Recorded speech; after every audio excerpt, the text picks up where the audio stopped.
तस्वीरों में दिखाई दे रहा ये शख्स इंसान नहीं बल्कि खतरनाक हैवान है।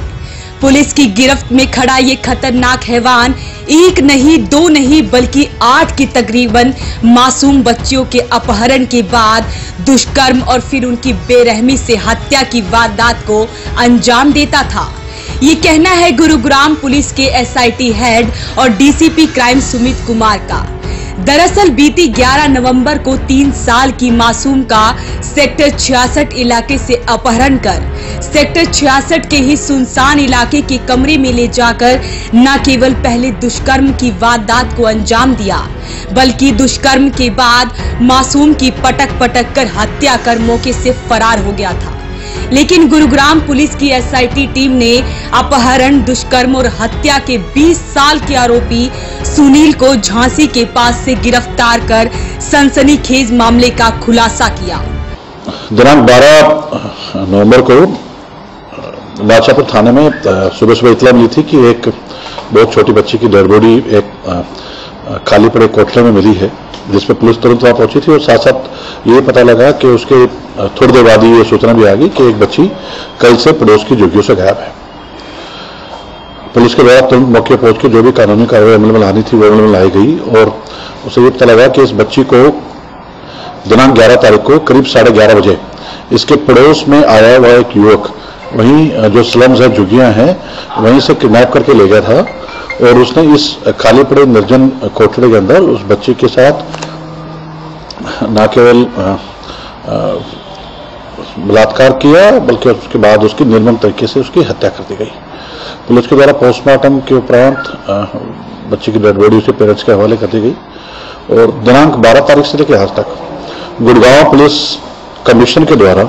इस सारे केस में, अगर मैं आपको ये कहूं कि सारी की सारी गुड़गांव पुलिस इस केस को ट्रेस करने पर लगा दी गई थी तो ये अतिशयोक्ति नहीं होगी। पुलिस के द्वारा इसमें हर थाने के अंदर जो भी हमें इनिशियली क्लू मिले थे उनमें से एक क्लू ये था कि जो ये दोषी है जो कि उस वक्त अपनी बहन के यहाँ झुग्गी में रहने आया था, ये कभी कभी यहाँ आता है और ये मूलतः सड़कों पे रहता है और जो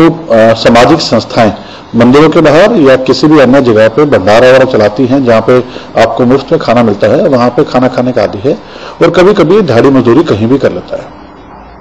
इन्हीं क्लूज पे काम करते हुए गुड़गांव पुलिस के अलग अलग थाने की टीमों के द्वारा करीब 2000 व्यक्तियों को जो रात के वक्त सड़कों पर सोते हैं गुड़गांव पुलिस के द्वारा रात को चेक किया गया। जो भी हमारे पास इनिशियली इसकी पुरानी फोटोग्राफ्स अवेलेबल इसके घर वालों ने करवाई उसके हिसाब से उसको मैच करने की कोशिश की गई। पुलिस के द्वारा जितने भी ऐसी लोकेशंस थी वहां पे अपने सोर्सेज को डेवलप किया गया और उन्हीं सोर्सेज को डेवलप करते करते हमारे पास फर्दर लीड्स अवेलेबल हुई। उसी फर्दर लीड्स पे काम करते हुए क्राइम ब्रांच सेक्टर 39 की टीम, जिसके इंचार्ज सब इंस्पेक्टर राजकुमार हैं, इन्होंने और इनकी टीम ने यूपी, मध्य प्रदेश की अलग अलग डिस्ट्रिक्टों में दबिश दी। उसी कड़ी में काम करते हुए कल यानी 19 तारीख को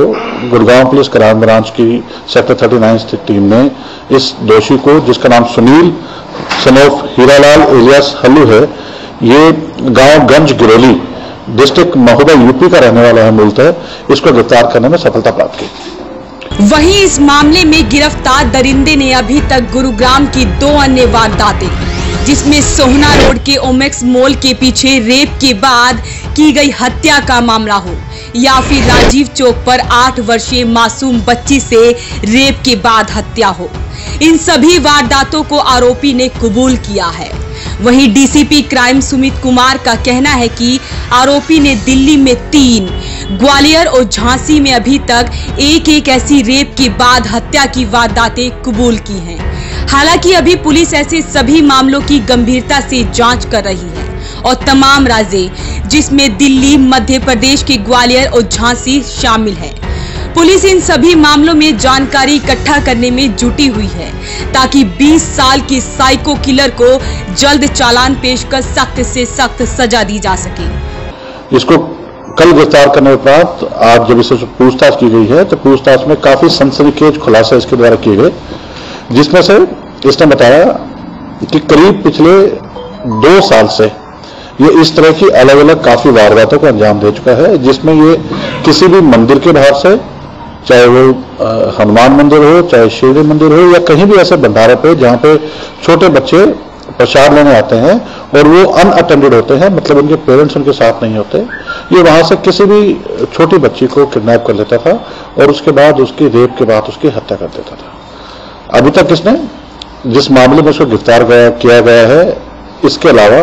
गुड़गांव में ही नवंबर 2016 और जनवरी 2017 में हुई 2 वारदातों में इसने अपना जुर्म कबूला है, जिसमें इसने निशानदेही कराई है, जहां से इसने उन बच्चों को, एक को सिविल रोड, लाइन रोड स्थित पीर बाबा की मजार के सामने जो बच्चे वहां प्रसाद के लिए इकट्ठे हुए थे, उसको इसने किडनैप किया था, और दूसरी को सोना रोड स्थित शिरडी मंदिर के सामने से किडनैप किया था और उसके बाद उसकी रेप के उपरांत ओमेक्स मॉल के पीछे हत्या करके बॉडी को इसने डंप कर दिया था। इसी तरह से ये पीर बाबा से जो इसने की मजार से जो बच्ची को किडनैप किया था, उसकी डेड बॉडी पुलिस के द्वारा करीब 20 दिनों बाद राजीव चौक स्थित एक सीवेज के अंदर से मिली थी। ये दोनों केस काफी मेहनत के बाद अनट्रेस थे, लेकिन इस केस में पुलिस के पास क्लू मिला, और क्लू मिलने के बाद हमने न केवल अपने गुड़गांव के सोर्सेस को, बल्कि कंट्री वाइड जो गुड़गांव पुलिस के सोर्सेस हैं उन सबको इसमें एक्टिवेट किया। कमिश्नर पुलिस गुड़गांव के द्वारा व्यक्तिगत तौर पे सारी टीमों से रोजाना इसमें बातचीत हुई है, सारी टीमों को डेली मोटिवेट किया गया है और डेली डायरेक्शन दी गई है। उसी के तहत ये काफी बड़ी सफलता पुलिस के हाथ मिली है। हालांकि ये बहुत काफी जघन्य घटनाओं को अंजाम दे चुका है, लेकिन फिर भी इस बात की संतुष्टि है कि इस तरह की वारदातों में इस तरह के अपराधी से आगे अंकुश लगाने में पुलिस सक्षम रहेगी। इसने अभी तक जो गुड़गांव पुलिस की 3 वारदातों को कन्फेस किया है, उसके अलावा इसने अपनी कन्फेशन में और कुछ जुर्म कबूले हैं, जिसमें से कुछ जुर्म दिल्ली के हैं, एक ग्वालियर का है, एक झांसी का है। ये क्योंकि अभी पुलिस की इन्वेस्टिगेशन भी स्टार्ट हुई है, तो इन सभी के बारे में पुलिस कंसर्न पुलिस स्टेशन से वेरीफाई कर रही है। इसका पुलिस रिकॉर्ड में भी वेरीफाई किए जाना बाकी है। इन सारी घटनाओं को, इन सारे तथ्यों को एक बार जोड़ के इन सभी घटनाओं को वेरीफाई किया जाएगा, सभी मौकों की निशानदेही कराई जाएगी, उनकी एफआईआर वहां से हासिल करने के प्रयास किए जा रहे हैं। उसके बाद वहां की जिस भी पुलिस स्टेशन की घटनाएं हैं उनके साथ ही शेयर की जाएगी। Thank you. ट्रेस कैसे किया? काफी पेचीदा मामला था ये शुरू से। जैसे मैंने आपको बताया कि इंसिडेंटली इस घटना में हमारे पास एक क्लू था कि ये पड़ोस में स्लम्स में रह रही बच्ची को लेके गया था, तो वी हैव नेम्स। पहली बार ऐसा हुआ है कि इससे पहले की दोनों घटनाओं में हमारे पास कोई नाम नहीं था, इस बार हमारे पास एक नाम था।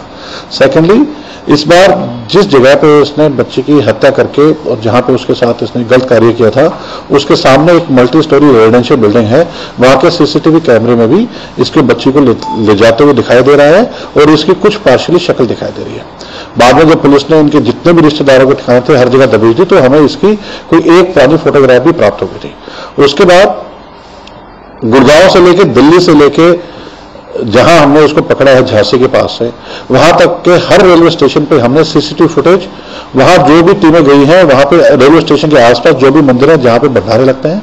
मैं आपको यहां तक इस बात को शेयर करने से नहीं हिचकिचाऊंगा कि स्वयं गुड़गांव पुलिस के द्वारा इस व्यक्ति को ट्रेस करने के लिए इनिशियली 3 अलग अलग लोकेशन पे, जैसे शनिवार के दिन शनि मंदिर पे और मंगलवार के दिन हनुमान मंदिर पर, गुरुवार के दिन शिरडी साई मंदिर पे स्वयं पुलिस के द्वारा भंडारा चलाया गया कि ताकि ये व्यक्ति ट्रैप में आ सके। लेकिन मुझे इस बात की बड़ी खुशी है कि क्राइम ब्रांच गुड़गांव की सेक्टर 39 टीम, जो कि सब इंस्पेक्टर राजकुमार के नेतृत्व में काम कर रही थी, उन्होंने एक न केवल एक बहुत ही दुर्दांत अपराधी को पकड़ा है, जिसका टारगेट बहुत ही मासूम छोटी बच्चियां होती हैं, उनके साथ ये गलत काम करके उनकी हत्या करता था, और न केवल उसको पकड़ने में इन्होंने सफलता प्राप्त की है, बल्कि काफी ऐसे केसेस का भी खुलासा हुआ है जो अभी तक अनट्रेस थे, जिसके बारे में कोई पुलिस को सूचना नहीं थी। Thank you. ये यहाँ से वहां कैसे पहुंचा? ये यहाँ से ट्रेन के द्वारा गया है, दिल्ली से निजामुद्दीन से नहीं। ये उस दिन रात को इसने ये आके नेहरू पार्क में सोया है और वहीं इसने गुरुद्वारा से रात को दोबारा खाना खाया है। उसके बाद अगले दिन सुबह सुबह ये ट्रेन से दिल्ली, फिर दिल्ली से आगे ट्रेन से ये एक दिन इसने दिल्ली भी निजामुद्दीन पुल के नीचे गुजारा है, उसके बाद निजामुद्दीन से ट्रेन लेके ये वहां के लिए चला है। बीच में डायरेक्ट देखिए, ये सारी हमारी हर लोकेशन पर टीम रही है। मैं आपको बताऊं, इस सारे केस में अगर मैं दोबारा आपको बताऊं कि हमारे जितने भी पुलिस स्टेशन है, जितने भी क्राइम यूनिट हैं, हर क्राइम यूनिट पिछले 10 रात से जग के लोगों को इंटेरोगेट कर रही है। जो भी ऐसे इसकी शक्ल से मिलते जुलते लोग हैं, इसकी शक्ल से मिलते जुलते या कोई भी ऐसे जो सड़कों पर सो रहे हैं, ऐसे करीब मैं आपको बता रहा हूँ 1700 से 2000 लोग पुलिस के द्वारा अब तक पूछताछ में शामिल जांच की जा चुके हैं। हाँ, मैंने आपको बताया इसने दिल्ली की कुछ वारदातें कन्फेस की हैं और एक ग्वालियर और एक झांसी की वारदात कन्फेस की है। तो गुड़गांव के 3 केसेस के अलावा इसने बाकी ये करीब 6 वारदातें और कन्फेस की है, लेकिन इनके बारे में पूरी डिटेल मेरे पास अभी तक नहीं है। वो वहां की पुलिस टीम हमारे यहाँ से रवाना हो चुकी है, वहां की पुलिस से तथ्य हासिल करके उनके साथ इन्फॉर्मेशन शेयर की जाएगी। क्या एज ग्रुप था सर जो बच्चियों को टारगेट किया करता था? कितनी उम्र की बच्चियों को टारगेट किया करता था? इसका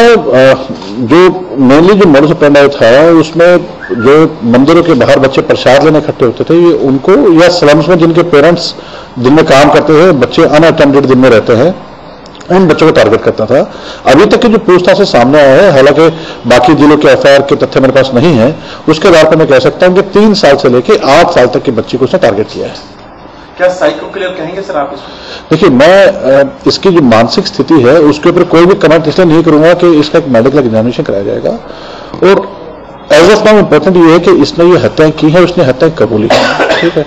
ऐसे अपराधी को सख्त से सख्त सजा मिले। हम माननीय न्यायालय में जल्द से जल्द कोर्ट का चालान सबमिट करेंगे, पुख्ता से पुख्ता सबूत माननीय न्यायालय के समक्ष पेश करेंगे और अधिक से अधिक सजा जो भी हो सकती है उसकी डिमांड माननीय न्यायालय से इस अपराधी के लिए करेंगे।